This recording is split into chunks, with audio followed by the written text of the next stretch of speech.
Hey, c'est Vortex, me voici pour un second tuto et je reste dans une ambiance asiatique pour vous montrer comment faire ce finish très utilisé au Japon. Il existe beaucoup de façons d'apprendre cet enchaînement et ici je vais vous montrer comment je l'ai appris. A noter que je ne pars pas du principe que vous savez faire chaque trick. Pour ce tutoriel, je vous conseille d'utiliser un mode équilibré de poids moyen avec une couleur différente pour chaque extrémité, on verra par la suite pourquoi. Niveau breakdown, on a Neo back 1-2, 1-2-3, to middle back 1.5, to middle back. Ce link est donc composé de 3 tricks. Pour vous l'expliquer, on va couper le link en 4 étapes. Une étape pour le neo back, une seconde étape pour le neo back plus le lancer du middle back 1.5, mais sans forcément le rattraper, une troisième étape sur la réception du middle back 1.5, puis ensuite une quatrième étape sur le lancer du dernier trick. Première étape. Lorsque vous faites un neo back standard, la plus grande partie de votre mode est censée se trouver à l'extérieur de votre main, comme ça. Or, ici, il faut que la plus grande partie de votre mode soit de l'autre côté de votre main pour se retrouver sur le slow 1, 2, 3. En fait, ça va vous permettre par la suite d'enchaîner sans problème sur les middle back. L'astuce que je peux vous donner pour que votre mode puisse arriver dans cette position est de décaler légèrement votre main vers votre droite, si vous êtes droitier, ou votre gauche, si vous êtes gaucher. De la même manière que pour faire un multiple TA, vous déplacez votre main sans bloquer le mode pour que celui-ci se retrouve en position d'origine pour répéter la rotation. En fait, il va falloir appliquer ce mouvement à la fin de chaque trick de l'enchaînement pour pouvoir relancer le suivant. C'est donc sur ce mouvement qu'il va falloir bosser, le minimiser et le rendre fluide. Deuxième étape. Ici, il vous faut bosser la partie entre la fin du neo back et le début du middle back, comme ceci. Pour le moment, n'essayez pas de réceptionner votre mode. Je vais juste vous expliquer comment lancer le middle back après le neo back. Il faut comprendre que le mode est toujours en mouvement et qu'il ne s'arrête à aucun moment. Après le neo back, les doigts ne doivent pas bloquer le mode.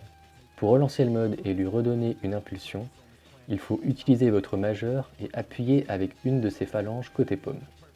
Vous pouvez utiliser les 3 phalanges, mais de mon point de vue, le plus esthétique est de pousser avec la première ou la deuxième. Sachant qu'utiliser la première est plus difficile car ça demande plus de souplesse et que de mon côté, j'ai une préférence pour la seconde. Une fois cet autre mouvement compris, rabaissez votre majeur au même niveau que les autres pour que votre mode puisse faire plusieurs tours sur votre main, simplement pour vous habituer et vous familiariser avec ce trick. Troisième étape. Une fois que vous êtes à l'aise avec l'étape précédente, il va falloir apprendre à réceptionner. C'est là où les couleurs de votre mode vont être importantes, car cela va vous donner un témoin sur la rotation 1.5 de votre mode. Ici, mes couleurs sont rouge et bleu. Si je lance le neo back du côté bleu, je termine le middle back 1.5 du côté rouge et inversement. Au bout d'un certain temps d'entraînement, vous n'aurez plus besoin des couleurs témoins, car vous aurez compris comment fonctionne le trick. Continuez à vous entraîner avant de passer à l'étape suivante. Quatrième étape. On y est presque. Vous devriez maintenant savoir faire le neo back to middle back 1.5. Une fois le middle back 1.5 fini, il faut faire le même mouvement qu'à l'étape du neo back, c'est-à-dire décaler légèrement la main sans bloquer le mode pour que celui-ci se retrouve en position de départ pour relancer le dernier middle back, toujours en poussant avec la phalange de l'index. Cette partie est censée être la plus simple puisqu'il suffit de faire un seul tour au lieu d'un tour et demi comme vous l'avez fait jusqu'à maintenant. Avec toutes ces informations, vous devriez réussir, je l'espère, à exécuter facilement cet enchaînement. Mais, comme tout trick dans le pen spinning, cela demande beaucoup de temps de pratique. Je vous donne quelques autres conseils qui vont vous permettre d'alléger visuellement votre rendu et de mieux le réussir.